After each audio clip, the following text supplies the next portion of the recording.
Home minister ಬಹಳ season leader. ಅವ್ರಿಗೂ ಗೊತ್ತಿದೆ ಪರಿಸ್ಥಿತಿ ಏನು, ತನಿಖೆ ಯಾವ ಸಂದರ್ಭದಲ್ಲಿ ಪ್ರಾರಂಭ ಆಗ್ತದೆ, ಏನಾಗ್ತದೆ ಅಂತ. ಅದು ರೈಟೋ ರಾಂಗೋ, ಏನಾಗಿದ್ಯೋ, ಷಡ್ಯಂತ್ರ ಇದೆಯೋ, ಒಳ್ಳೇದಿದ್ಯೋ, ಕೆಟ್ಟದಿದ್ಯೋ ಅಂತ ಹೇಳಿ ಒಂದು ಕಂಪ್ಲೇಂಟ್ ಬಂದ ಮೇಲೆ ಕೋರ್ಟ್ ಮುಂದೆ ಹೇಳಿದ ಮೇಲೆ, ಯಾವುದೋ ಒಂದು ಬುರ್ಡೆನೋ ಮತ್ತೊಂದು ಎತ್ಕೊಂಡೋಗಿ ಇಟ್ಟ ಮೇಲೆ ಡೆಫಿನೆಟ್ಲಿ ಇಡೀ ಎಂಟೈರ್ ದೇಶ ನೋಡ್ತು, ಟಿವಿ ಹೇಳ್ತು. ಮತ್ತೊಂದಾದ್ಮೇಲೆ ಸರ್ಕಾರ ಒಬ್ಬ ಒಬ್ಬ ಸರ್ಕಲ್ ಇನ್ಸ್ಪೆಕ್ಟರ್ ಮಧ್ಯದಲ್ಲಿ ಅಲ್ಲಿ ಲೋಕಲ್ ಅಲ್ಲಿ ಅವರೇ ಅಲ್ಲಿ ಬೆಳಗ್ಗೆ ಸಾಯಂಕಾಲ ಕೆಲಸ ಮಾಡ್ತಾ ಇರ್ತಾರೆ. ನಾಳೆ ಹೇಳ್ತೀರಿ ನೀವು ಅವ್ರು ಫುಲ್ ಕಂಟ್ರೋಲ್ ಇದ್ದಾರೆ, ಮಂತ್ರಿಗಳಲ್ಲಿ ಹೋಗ್ತಾ ಇರ್ತಾರೆ, ಚೀಫ್ ಮಿನಿಸ್ಟರ್ ಹೋಗ್ತಾರೆ, ಇನ್ನೊಬ್ರಿಗೆ ಚೀಫ್ ಮಿನಿಸ್ಟರ್ ಕೂಡ ಹೈಯೆಸ್ಟ್ ರೆಸ್ಪೆಕ್ಟ್. ನಮ್ಮ CLPಲಿ ಈ ವಿಚಾರ ಪ್ರಸ್ತಾವನೆ ಮಾಡಿದಾಗ ಇದೇ ನಮ್ಮ ಗೌಡ್ರು ಶಿವಲಿಂಗೇಗೌಡರು ಮತ್ತು ನಮ್ಮ ಬೇಲೂರು ಗೋಪಾಲ ಕೃಷ್ಣ ಎಲ್ಲ ಮಾಡಿದಾಗ ಯಾರ್ಯಾರು ಇದಕ್ಕೆ ಹಿನ್ನೆಲೆ ಏನ್ ಸುಳ್ಳು ಹೇಳಿದ್ದಾರೆ, ಮತ್ತೊಂದು ಮಾಡಿದ್ದಾರೆ, ಇದೆಲ್ಲ ನಿರ್ದಾಕ್ಷಿಣ್ಯವಾಗಿ ಕ್ರಮ ಕೈಗೊಳ್ತೀನಿ ಅಂತ ಅಂದ್ಬಿಟ್ಟು ಈ assured the floor of the house ಎಲ್ಲರಿಗೂ ಕೂಡ ಇದ್ರ ಬಗ್ಗೆ ಯಾವ್ದಿಲ್ಲ.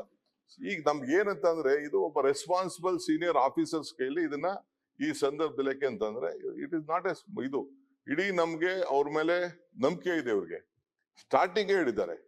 ಇವ್ರಿಗೆ ಎಷ್ಟಿದೆ ಅಂದ್ರೆ ಇವ್ರು ಪ್ರತಿ ವರ್ಷನೂ ಈಗ ಬಿಟ್ಬಿಟ್ರೆ ಅಷ್ಟೇ 2-3 ವರ್ಷದಿಂದ ಪ್ರತಿ ವರ್ಷಕ್ಕೊಂದ್ಸತಿ ಹೋಗಿ 10 ದಿನ ಇದೇ ಧರ್ಮಸ್ಥಳದಲ್ಲಿ ಯೂಸ್ ಟು ಟೇಕ್ ಆರೋಗ್ಯ ತಪಾಸಣೆ ಮಾಡ್ಕೊಂಡು ಬಂದಿದ್ದಾರೆ. ಯಾರೋ ನಮ್ಮ chief minister. That belief that belief ಪ್ರತಿ ಒಂದ್ರಲ್ಲೂ ನಮ್ಗೆ ರಾಜಕೀಯ. ನಾನು ನಿಮ್ಗೆಲ್ಲ ಒಂದ್ ನಿಮಿಷ ನಿಮ್ಗೆ ನಾನು ಹೇಳೋದಂತ ಅಂದ್ರೆ ಅವತ್ತು ಸ್ಟಾರ್ಟಿಂಗೇನೆ ನೀವು ತನಿಖೆ ಇದು SIT ಬೇಕಾಗಿಲ್ಲ ಅಂತ ಹೇಳ್ಬೋದು. ಈಗ 15 ದಿನ ಆದ್ಮೇಲೆ ಅಲ್ಲ ನೀವೇನು ಹೇಳಿ ಮಾತಾಡಿಲ್ಲ ಸರ್, ಉಪಮುಖ್ಯಮಂತ್ರಿ ಬೇಡ ಅಂತ ಹೇಳಿಲ್ಲ, ಅದನ್ನ ಹೇಳ್ತಾ ಇರೋದು. ಈಗ ಒಂದ್ ನಿಮಿಷ ಹೇಳಿ ಸ್ವಾಮಿ, ನಾ ಆಮೇಲೆ ನೀವೇನ್ ನೀವು ನಾವು SIT ವಿರೋಧ ಮಾಡಿದೀವಿ ಅಂತ ಏನ್ ಹೇಳಕ್ ಹೋಗ್ಬೇಡಿ. ನಾವು SIT ಅನ್ನ ಯಾವತ್ತೂ ವಿರೋಧ ಮಾಡಿಲ್ಲ. ಎಲ್ಲ ಹೇಳಿದೀವಿ. SIT ಯಾರ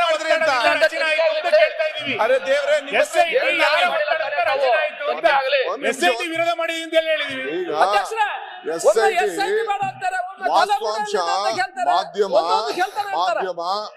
ಮಾಧ್ಯಮ ಏನು ಈ ದೇಶದ ಜನರಿಗೆ ಕೊಡ್ತು, ಆ ವಿಚಾರದಲ್ಲಿ ಸರ್ಕಾರ ನಿರ್ದಾಕ್ಷಿಣ್ಯವಾಗಿ ಎಲ್ಲರೂ ಕೂಡ ಸಂಪೂರ್ಣವಾಗಿ, ನಾನಿರ್ಬೋದು, ನೀವಿರ್ಬೋದು, ಯಾರ್ ಷಡ್ಯಂತ್ರ ಇರ್ಬೋದು, MLA ಸ್ಟೇಟ್ಮೆಂಟ್ ಇರ್ಬೋದು, ಅವನ್ ಯಾವನೋ ಇನ್ನೊಬ್ಬ ಬೆಳಗ್ಗೆ ಸಾಯಂಕಾಲ ನಮ್ಮ ಇದು BJP ನಾಯಕರು ಹೇಳಿರ್ಬೋದು, ಚೀಫ್ ಮಿನಿಸ್ಟರ್ ಮೇಲೆ ಹೇಳಿರ್ಬೋದು, ನನ್ನ ಮೇಲೆ ಹೇಳಿರ್ಬೋದು, ಇನ್ನೊಬ್ಬರ ಮೇಲೆ, ಇದೆಲ್ಲ ಕೂಡ ಈಚೆಗೆ ಬರ್ಬೇಕು ಇದನ್ನ ಸಂಪೂರ್ಣವಾಗಿ ಅಂತೇಳಿ ಸರ್ಕಾರ.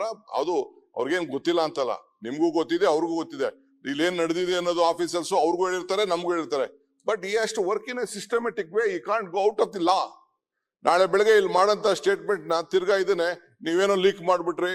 ಇಲ್ಲಿ ಪ್ರಮಾಣ ವಚನ ತಗೊಂಡಿದ್ದಾರೆ, ನಾನು ಸತ್ಯನೇ ಹೇಳ್ತೀನಿ, ನಾನು ಯಾರಿಗೂ ಡಿಸ್ಕ್ಲೋಸ್ ಮಾಡೋದಿಲ್ಲ, ಕೆಲವು ಆಂತರಿಕ ವಿಚಾರ ಮಾಡೋದಿಲ್ಲ ಅಂತ ಹೇಳಿ home minister ಎಷ್ಟೇಕನೆ oath.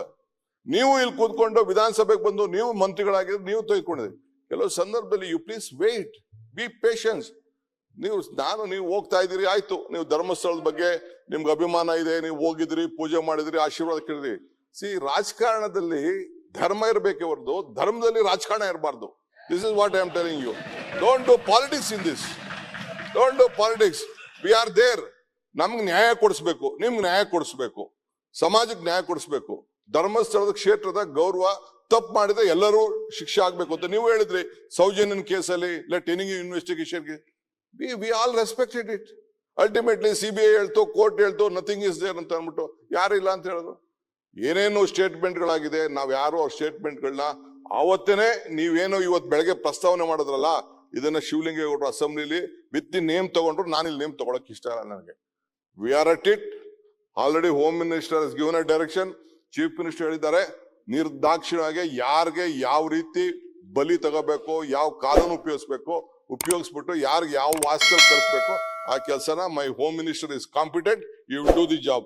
Have confidence, be patient. 3-4 ದಿನ ಸ್ವಲ್ಪ ಸುಮ್ಮನೆ ಅಲ್ಲ. ನನಗೆ ಲೇಟೆಸ್ಟ್ ಹಾಗೂ ಇಂಟ್ರೆಸ್ಟಿಂಗ್ ಸುದ್ದಿಗಳಿಗಾಗಿ ಬಾಸ್ ಟಿವಿ ಕನ್ನಡ ಚಾನೆಲ್ನ ಸಬ್ಸ್ಕ್ರೈಬ್ ಮಾಡಿ, ಹಾಗೆಯೇ ಬೆಲ್ ಐಕಾನ್ ಪ್ರೆಸ್ ಮಾಡಿ. ಇದರ ಜೊತೆಗೆ Facebook, Instagram, X ನಲ್ಲೂ ಮಿಸ್ ಮಾಡದೆ ಫಾಲೋ ಮಾಡಿ.